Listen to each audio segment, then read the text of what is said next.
Cette délibération sur la création d'une académie parisienne du climat est une belle délibération, une délibération qui fait du bien, comme vous le dites, qui pose un jalon important en matière de transition écologique.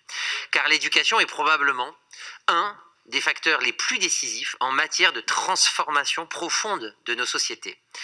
Car en matière de transition écologique, la demi-mesure n'est malheureusement plus de mise. Le capitalisme vert est un leurre. Non, il s'agit de prendre les choses à la racine et de semer des graines d'espoir de changement du système. Et quoi de mieux pour transformer nos sociétés que de former la jeunesse au changement incontournable, et ce n'est pas que le professeur qui parle. C'est dans ce cadre que s'insère cette Académie du climat, et nous saluons l'idée qui se traduit concrètement aujourd'hui. Par l'Académie du climat, la ville de Paris va donner à la jeunesse des clés de lecture indispensables à un changement de paradigme.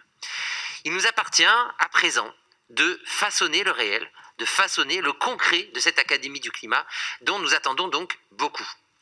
Et c'est l'objet de plusieurs amendements que nous déposons. D'abord, il s'agit d'inclure la dimension systémique. Car si le capitalisme vert est un leurre, la seule injonction à des changements ponctuels et individuels l'est tout autant. Le système capitaliste est intrinsèquement un système d'exploitation, tant des travailleurs que de la planète. La pulsion de dividendes, les eaux glacées du calcul égoïste, poussent tout autant les entreprises à produire au même coût, en tirant les salaires toujours au plus bas, en produisant sans respect de l'environnement, histoire d'économiser sur les normes environnementales. Réfléchir donc à la transformation écologique suppose que nous n'ayons pas de pudeur de gazelle et que nous parlions des racines des problèmes.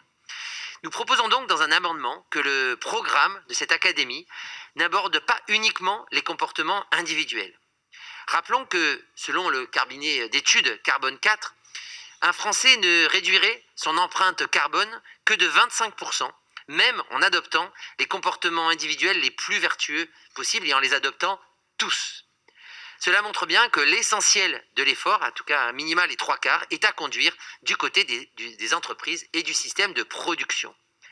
Nous proposons donc que l'Académie du climat, dans son programme, invoque aussi donc les responsabilités incombant aux différents acteurs économiques du système de production, de consommation et d'échange.